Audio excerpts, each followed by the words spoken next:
this is Moshi, and I'm Jenna. I am the founder of Harmonic Harvest. I just wanted to take time to thank everyone who has helped me get to this point, who's listening right now, and who wants to be a part of Harmonic Harvest moving forward. I have been conceptualizing this for over a year now. Harmonic Harvest became a 501c3 in April of 2023. I've been working on brand development, getting a strong foundation, and when I realized that I wanted to launch on November 28th, if you're not familiar with Giving Tuesday, it's the days after Thanksgiving, Black Friday, Small Business Saturday, Cyber Monday. Giving Tuesday is about helping charities, nonprofits, giving back to them. So it just resonated with me, but next thing you know, I realized how much I need to do in a short amount of time. And it doesn't help that my ideas continue to evolve and really are trying to reach a global scale. So I created a docu-series. It's called Weaving Silver Linings. It kind of just shows phase one, where we're at right now, and where we can also be is a global movement. We don't need to have this grant, have this docu-series, an app, all these things that I'm working on. The concept of Harmonic Harvest and Weaving Silver Linings can be taken anywhere. If you wake up in the morning and you want to help make the world a better place, this is for you. If you feel like I am the silver linings, that's you saying that. I am the silver linings in my community. This is for you. And this is for all of us to come together, meet each other, see each other, hear each other, celebrate with each other, heal, support. And when filming this, really, I met with my videographer September 13th, and he said, if we want to do this, it needs to happen as soon as possible. I went to Fashion Week right after that, and then had 1 week to plan the first event that Harmonic Harvest hosted. It was a collaborative conversation with 8 of the 12 entities that received the grant, and you'll see that in this docu-series.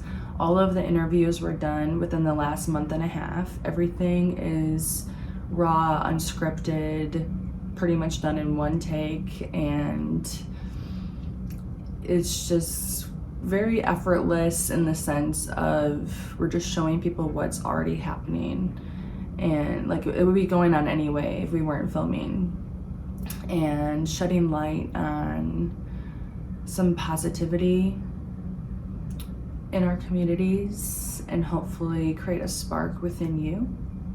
Hopefully help you dream and be inspired to see, like, where do you fit into all of this. To be continued. This one was given to me from an in-law back in 1983. Then I added to it from things that I found on Ancestry. So this is my mom, Lisa. Hi. We're here today to talk about genealogy because it's a piece that has been really important on my journey, and I thought it would be nice to share with everyone else in case it creates a spark within them to look at any of this stuff. Mm-hmm. But I also need to talk about something else before we get into this. People start asking me, like, who are you?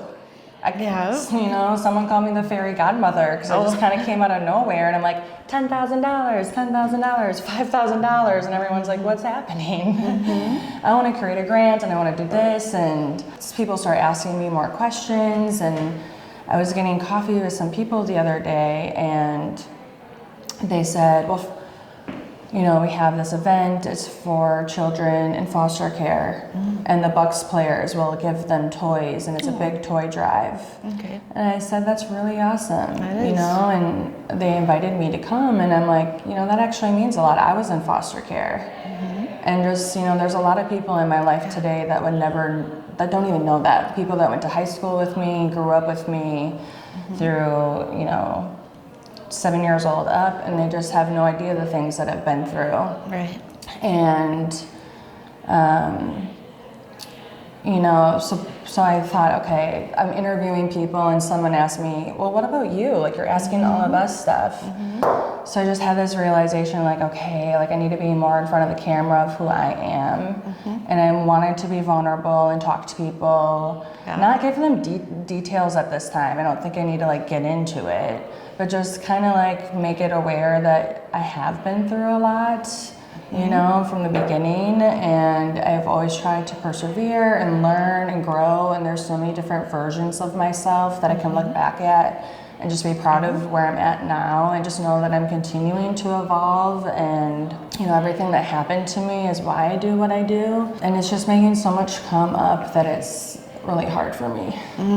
So one of the things that I've really tried to work on as an individual is being very self-aware and aware of how I'm feeling. And a big thing I've done for a really long time is like disassociate and tell myself like I'm good, and like I'm very resilient and positive and strong, and so I kind of minimize the other things that I'm feeling or I'm going through, and I'm trying to just lean into it more when I start to feel it, and I feel like I've been kind of suppressing it. That's common. A lot of people do that. And today is the day where it's just really bubbling up, and I think it's nice though because you're here with me, and I'm interviewing with C&B Creative after this, and then we're doing an interview with me.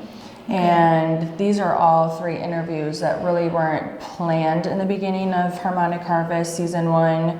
I mainly just wanted to capture the entities that are hosting social gatherings and showing people the different ways that people are coming together, because there's such a wide variety of inclusive, charitable social gatherings that you can attend or volunteer or provide a service. And in Season 2, I would like to shed a lot more light on that aspect of the DJ and the photographer and all of these people that make those moments, possible. The people that serve the food, everyone.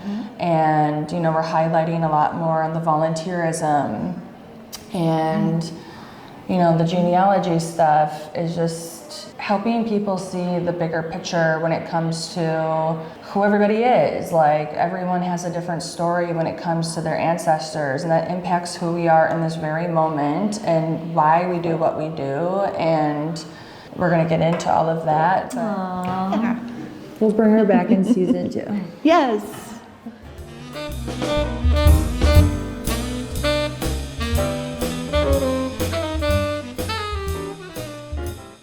Throughout the season, you're gonna see me interviewing people who have perspectives on social gatherings, whether they host, maybe behind the scenes, or volunteer.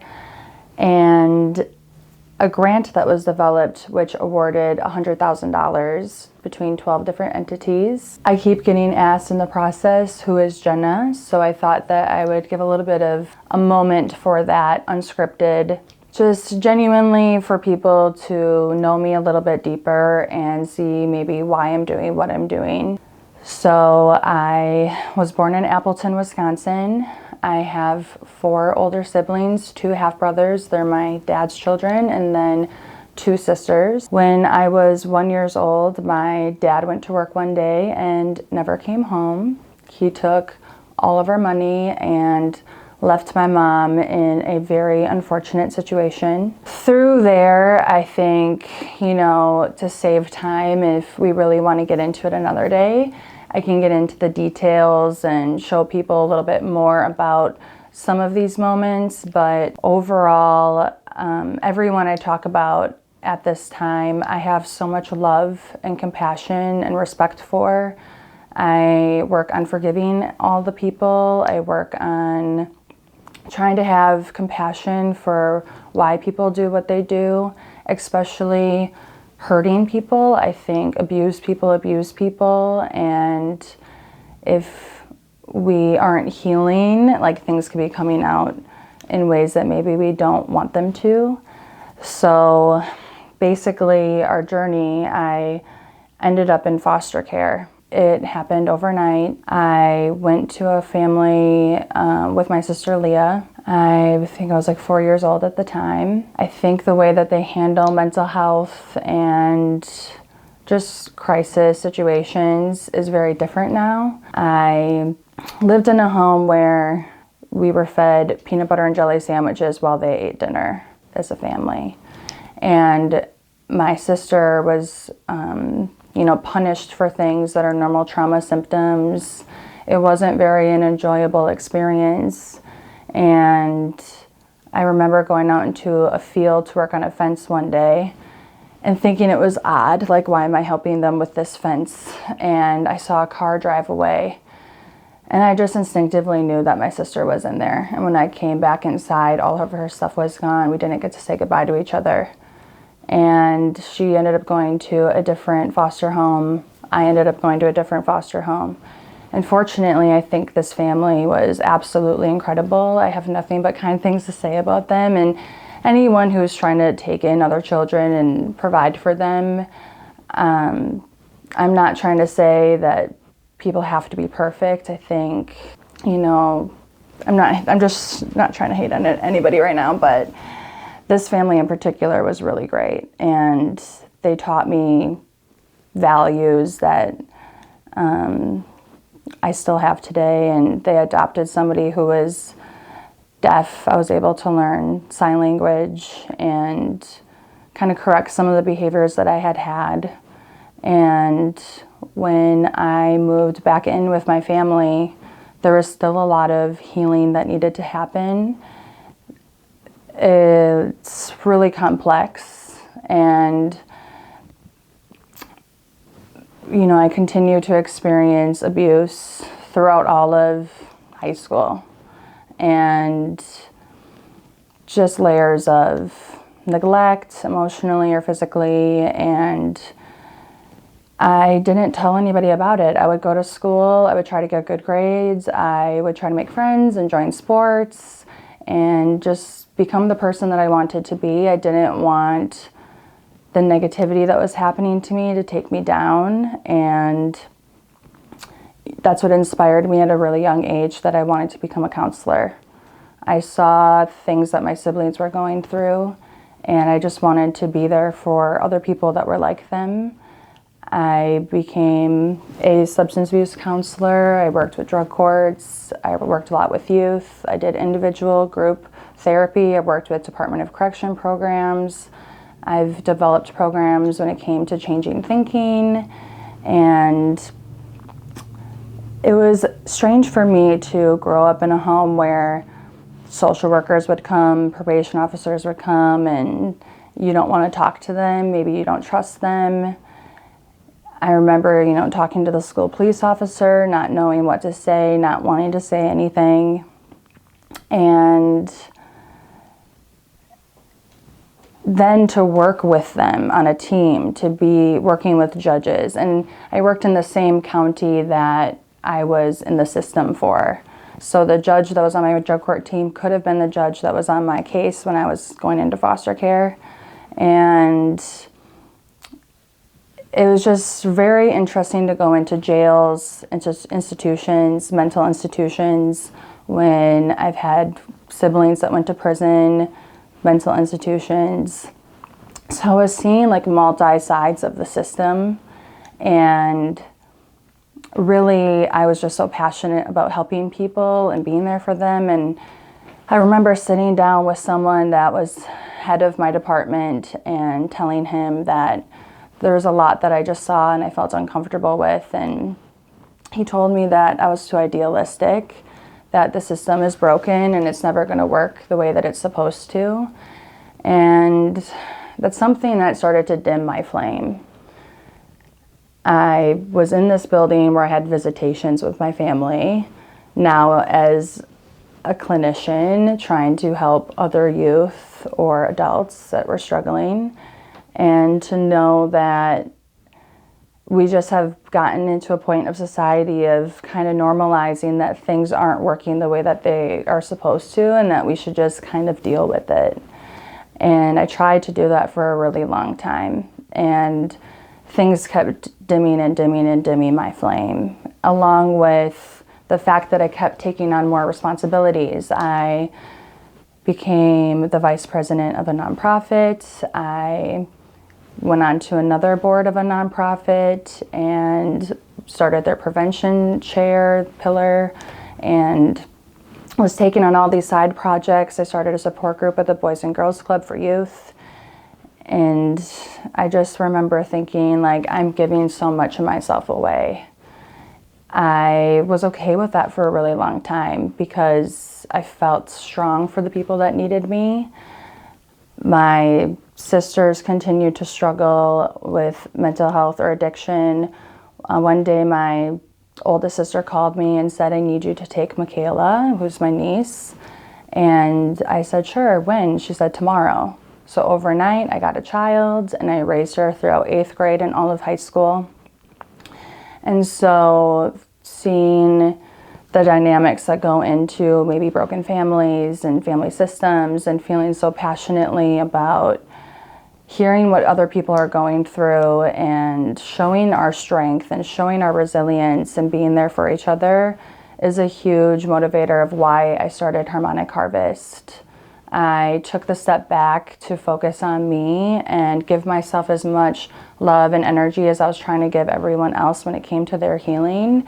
And I got to the point where I decided I was going to create something that I felt could make a difference in the world. And if I were to die, this is something that could continue to have a ripple effect. And maybe we can normalize the process of what it is to go to social gatherings, what it is to give back to our communities, whether it's volunteering or providing services or just hearing someone and supporting people and what they're doing.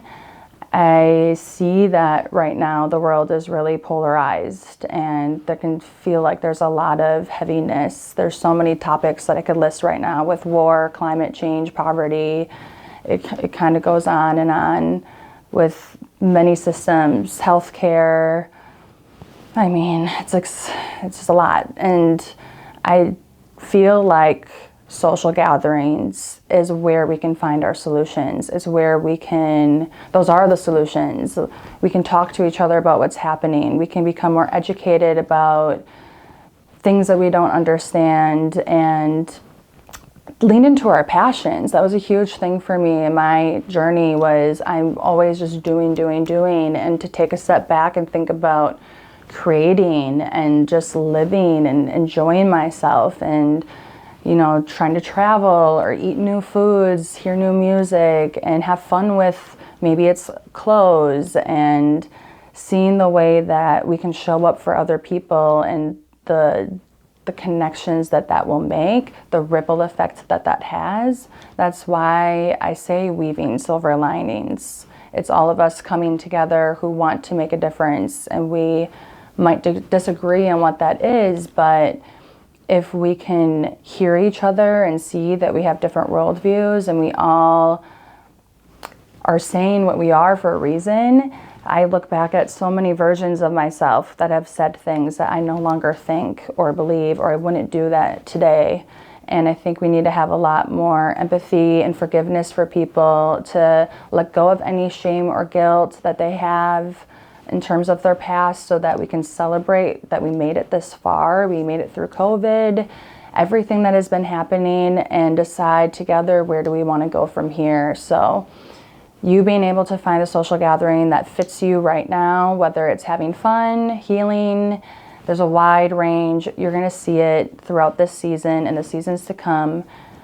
All the people that are coming together to make our world a better place. So stay tuned, enjoy the season, go on our website.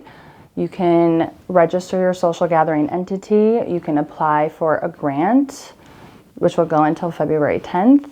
You can nominate someone for outstanding volunteerism. We're going to have an award ceremony at our first gala, and we're going to continue to show what we're doing through this docu-series so everyone can see when they donate, where is that money going towards? When we say inclusive charitable social gatherings, what does that mean? It could be 3 people or 500 people. You know, the range is kind of unlimited. So I hope you enjoy this, and I'm looking forward to seeing how this evolves over time, and let's go.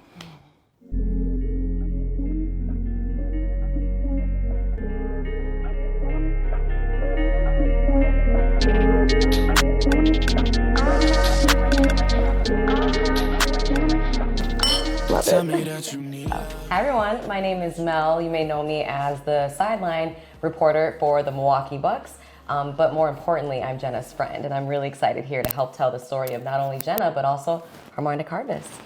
Thank you. I appreciate you being here. I can't tell you how many times in my past I would have a good conversation with someone like you, and we're talking, and I'm thinking, I wish you had a megaphone so everyone could hear you. Like, the world needs to hear this. And it's funny because I said, before all of this, that I didn't think that I was going to be talking at all in this season or be a part of this process, but really, I got the megaphone now. Yeah, you do, girl. So I appreciate you asking me the question so the world gets to know me a little bit more, and we're gonna see where this goes. Absolutely. So let's start. Let's dive in. So I want to ask you first things first. Tell me about Jenna. I know it's kind of ironic that I'm saying that because you said you didn't expect Harmonic Harvest to be about you, but it is about you. It's an extension of you. So tell me, who is Jenna? Thank you. Well, I grew up in a really small town with 800 people, and I lived there throughout all of elementary, middle school, high school. I loved it, really. I think that the community was a lot of positive peer pressure for me. I wanted to do what everyone else was doing. And I would see, everyone's getting their license, I want my license. And or if they're in sports, I want to be in sports. And it just kind of helped motivate me to stay on a path of positivity, really, because I had one sibling that went into prison, another sibling that got mentally institutionalized. And there's a lot of hardships, a lot of, pain and suffering. And I just wanted to take a different path. I didn't want people to talk about me the way that they were talking about my siblings, because it's a small community. If someone does something, everyone knows about it. And I just kept going into different grades in school saying, they're like, oh, another Wachulewski's coming in. And I'm like, I'm the good one. I'll get good grades. I'll be good. So, I really thank everyone that was there for me during that time. They might not even realize it. It could have been, even a friend's parent or a coach. There were definitely teachers, the school police officer. They all helped me in so many different ways. And all I wanted to do was give back, like go into the helping field and become a counselor and help people that were struggling with alcohol and drugs like my siblings were. And I got out of Brandon, Wisconsin, and not even that far out of it. And I realized that I wasn't exposed to a lot. I felt a culture shock in Oshkosh, Wisconsin.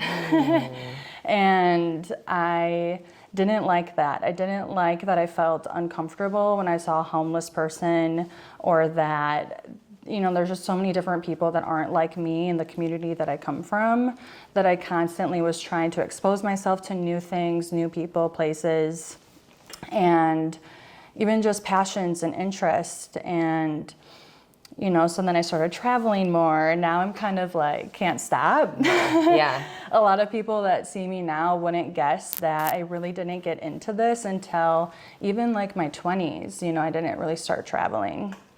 And it could be a mountain, the country. I love camping and doing things outdoors. Or it could be a big city and something like Fashion Week. I'm here for it. So I'm pretty a versatile person. But I worked with the recovery community. I worked with people with addiction. I worked with drug courts. And when you work with this population, a huge thing is finding new people, places, and things. So finding social gatherings was a huge part of them changing their lives. You take away the drugs, and then what do you have? So you need to find new interests, new hobbies, or find healing, find support.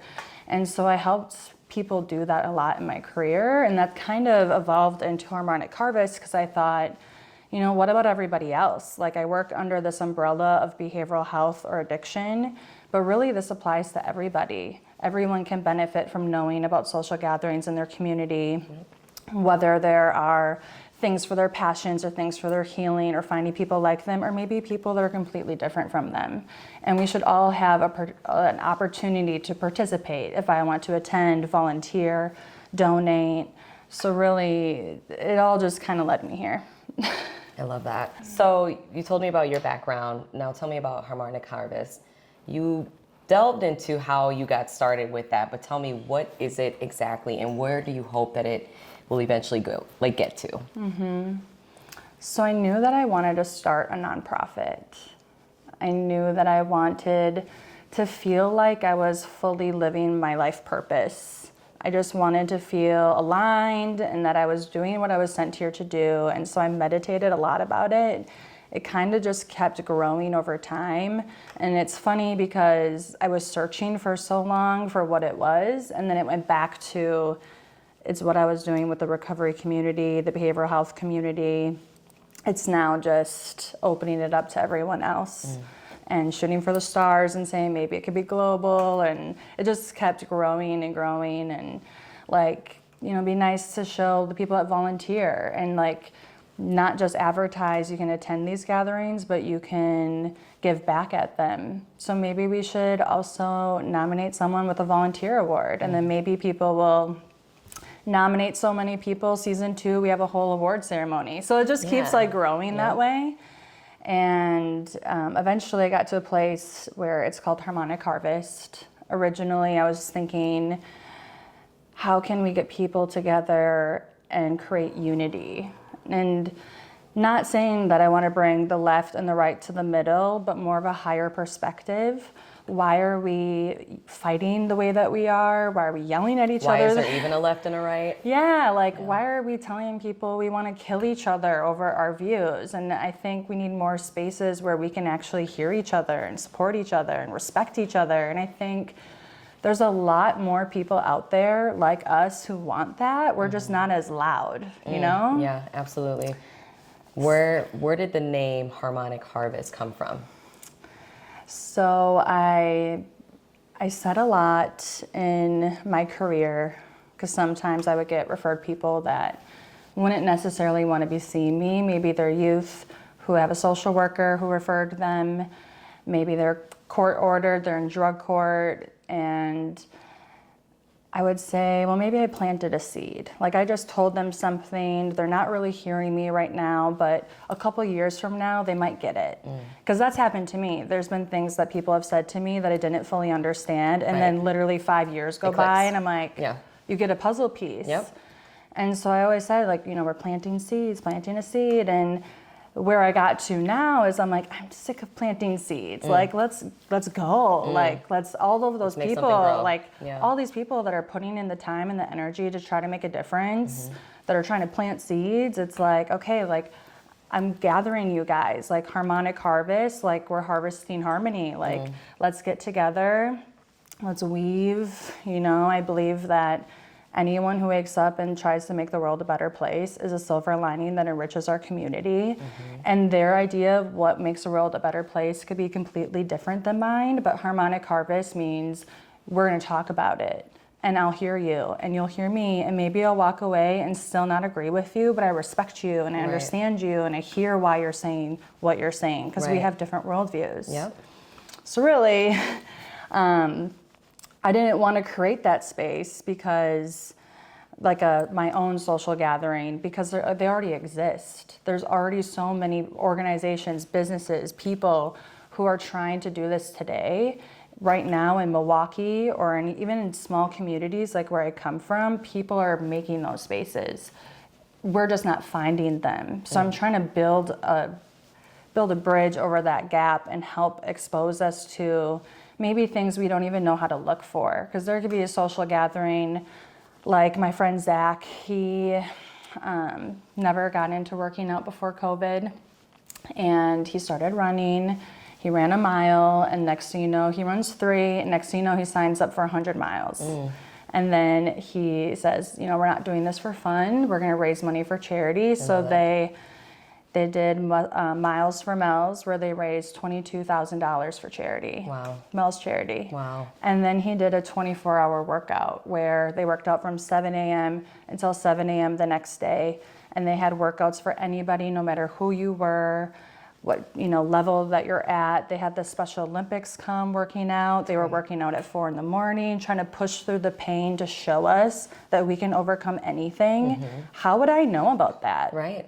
If I'm not searching for that, and even if he's paying for a bunch of money on advertisement, It's a very specific thing to search for. Totally. Yeah. Right. So Harmonic Harvest, eventually it's going to be an app where you can find anything. And maybe by seeing it, you're more likely to say, I want to go, I want to support. Absolutely. And do you need volunteers, or can I provide a service to help you? Yep. Even just like pulling a food truck up outside so there's food that day. Or even just being able to spread the word for them. Yes, letting people know, exactly. hey, this event is happening. Right, like you don't have to go, but if you're, you know about it, you can be a part of it. Yep. So I just want to create that exposure for anyone who feels like they're providing that space where anyone can come. Obviously, there's some restrictions, like there's some that focus with youth. Right. Maybe it's not appropriate you're showing up to those social gatherings.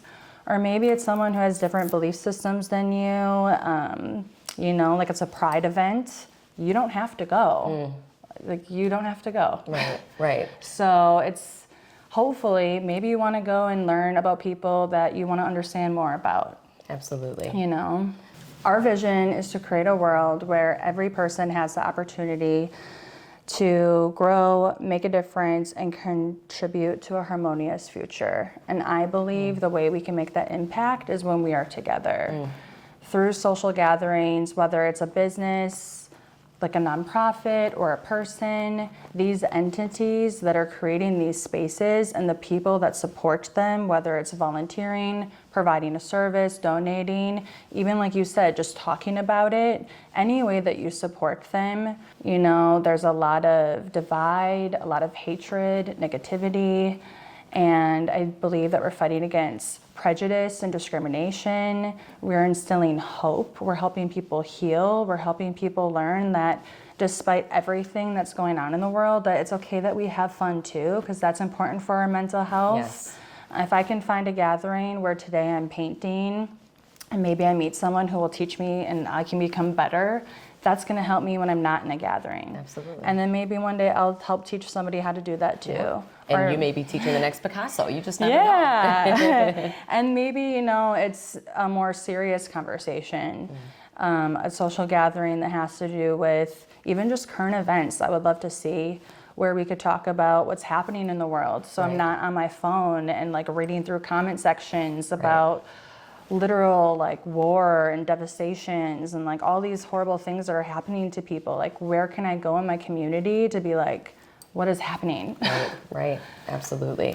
Well, and I think there's such a need for that. And let's get into the impact that you want Harmonic Harvest to eventually have. So we're starting things here in the city of Milwaukee, which, let's just be really honest here, we are one of the top most segregated cities in the country. And we're not even in the top 10 as far as population goes. So with that being said, I actually think it's the perfect stomping grounds really to begin everything. But where do you hope that this impact, this reach eventually goes? I appreciate you saying that, because when I decided to leave like the smaller community that I was in, I looked all over the country and did a lot of research about where I wanted to live, and Milwaukee was number one for me. I love that we're by the Great Lakes. There's an amazing river walk. I can walk everywhere right now. Like, there's so many restaurants. It's an art district. It's a dog district. Like, I could go on and on and on about how great this community is. And when I moved here, I just kept hearing people supporting each other. Like, I talk to you, and you're uplifting everyone that you're friends with. And then, everyone that I've met that's been a part of the process in Milwaukee, it's not what I hear when I go maybe an hour and a half north and all the people I grew up with, and not all of them, but some of them, they're like, what are you doing there? Right. Like, Yep. why are you in Milwaukee? Yep. Like, and like, I don't, and then I, like, they don't even want to come visit me because they're worried about what will happen here. And that's a totally different experience than what I've had. So if I'm able to show the world a little bit more about what is really going on Yes. here on the flip side of things, and advocate for, you know, how strong this community really does come together and support each other. Like, that alone makes me really happy. So I want to start in Wisconsin. Season 1 kind of was through my network of either, you know, finding, doing research, or stumbling upon. So for example, I made like a wide range. I want to show people there's not just one way to do it. So it's not just a nonprofit that's hosting a gathering. It's not just a business. It could be a guy like Zach. And because of that, I created a grant. So you apply to my grant, and if you're approved, I can award you money. Otherwise, a 501c3 could not donate money to someone who's not a 501c3. So that's something that really makes Harmonic Harvest different and unique, is that I can support someone like Zach or a business who's doing the same thing that maybe a nonprofit is doing in terms of how they're trying to bring people together for healing and strengthening communities, and, you know, be able to grant them things. And then eventually, I kind of just made a list of all these different topics. So I knew I wanted to work with Owen, who started Northern Door Pride in Door County, Trevor, who works with Solutions Recovery Inc. in Oshkosh, because I worked with them in the beginning of my career. And then I wrote down fitness, and I ran into Zach at Go Grocer, and he's like, I'm doing this fitness event. And then I, my hairstylist, she hosts a bunch of social gatherings to bring local stylists and whatnot together. And then, there's a guy named Zach that I met at a Bucks game, and he just kept posting things on his Instagram where I'm like, I think we align. And we got together, and he linked me up with, Big Brother, Big Sisters of Metro Milwaukee. So every organization or person or entity that we've worked with, there's like this unique story of how I kind of found them, or how they were chosen to help me see how the grant process would work, how this whole season idea concept would work, because now it's going to be launched to the public, and I want really the whole world to apply. So right now, we're just a 501c3 in Wisconsin. So, maybe season 2 is Wisconsin-based organizations, entities. But maybe a lot of people apply from all over the country or all over the world, and then I can look at donors and say, can you help me do this? Like, let's take it where the need is. I can have statistics about, let's say 500,000 people applied, X amount do these kind of gatherings or those kind of gatherings. They work with youth, they go outdoors, and then we can really make a lot happen. Even with filming, with Zach, going back to that easy story, the money or the resources that we have right now, we couldn't be there the entire 24 hours that they filmed. But maybe next season, we could have had the crew to show the team from the Special Olympics coming, to show them at 4 a.m, and really show people the variety of social gatherings that exist, not just so that they can attend or be aware of them, but we could take those models. So that 24-hour workout, you could do that with painting or cooking or reading. Absolutely. There's so many different ideas that anybody can take, or any gym in the world could be like, oh, let's do that with Zach. And now it becomes a thing that we do every year. We can really come together if we share with each other, look at what we're doing. And now let's help each other, have it become bigger. So I know that there was a roundtable discussion that everyone will be able to see in season 1. Can you give us a little bit of a preview? Talk to us about what all went into that discussion. So the concept kind of came from something I previously did in my career. Working with people with addiction, you often hear maybe about the person who's in recovery, the person who's struggled with the disease, and we wanted to create a story, which we talk a lot more about in one of our episodes. But we wanted to kind of just show people that there's all these people impacted by addiction. It's not just that. It could be, a police officer or a family member. And so with social gatherings, that collaborative conversation was kind of a similar concept, but it's we're all here. Everyone is involved with social gatherings, but in different ways. Right. And even though they're a little bit different, there's ways that we can relate, give each other feedback, support each other. People were offering book recommendations, or even just little comments that people said stuck out, and you take it with you. Or even just being able to really like talk about something positive that you're doing and hear support Yes. and celebrate it with people, Yes. that's good to do too. Or even bouncing ideas off of people. I mean, you'd be surprised at how a group discussion can really lead to almost a group brainstorm, if you will. And Yeah. it's exciting when you start getting all of these like-minded individuals, or perhaps not so like-minded, but you get to, as you said earlier, see from different people's viewpoints, which I think is very impactful. People mention things that I haven't even picked up yet. Exactly. So, for example, we were talking to Lo about how she does social gatherings at her hair salon. And in my mind, I'm thinking, you could have just opened up a hair salon. You didn't need to do that. And therefore, like, that's a neat reason to kind of highlight what she's doing, because any business can do that. Any coffee shop, like factory, like anyone can say, like, we're going to provide a space for people to come, and whatever that could be. And then someone says in the collaborative conversation, it was Neil, he said, you know, the way that you're helping people, whether it's just doing their hair, making them feel good.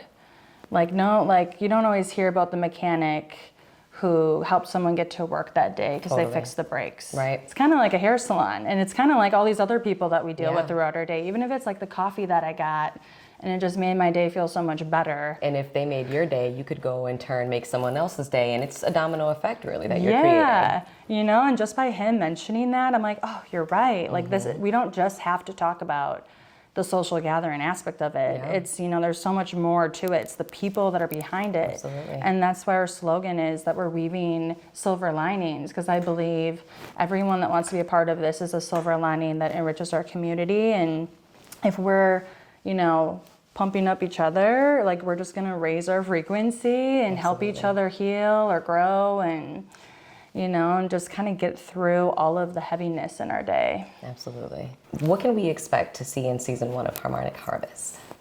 You're gonna see Harmonic Harvest going to 12 different entities who host social gatherings. We gave away $100,000 with our grant. Wow, amazing. And some of them you get to see their actual gathering. Unfortunately, we didn't have time or resources to get everyone's, but you will see an interview with everyone. You'll see some of the collaborative conversation. We had Brian now, who owns Being Now Art Gallery. He created art inspired by those conversations, and he's carving that into a piece of wood.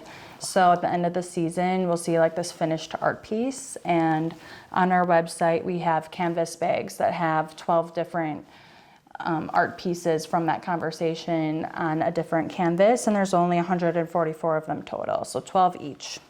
And then a t-shirt with the raw piece of wood, and then at the end of the season, the finished piece of art. Cool. And we worked with Milwaukee Jazz Institute. They redid Look for the Silver Linings, and so we're gonna have like local artists that were a part of creating the music for this. You get to hear about some people from behind the scenes that help create these events and make them possible. And really, like, some of the most exciting things to look forward to, besides like my family connection, I'm going to talk about genealogy. That's how I got connected with the award recipient, who's actually one of my cousins, and we just met last summer. Crazy. And then, you know, the grant is open to everyone. So by the time people are watching this, you can go on the website, you can register your gathering, you can apply to the grant, you can nominate someone for the next round of volunteerism, the award ceremony, and, you know, hopefully donate so we can see as far as we can take this. I want to really fund like the operational aspect of it. Like, let's get the team, let's get everyone that we need to help make this all possible.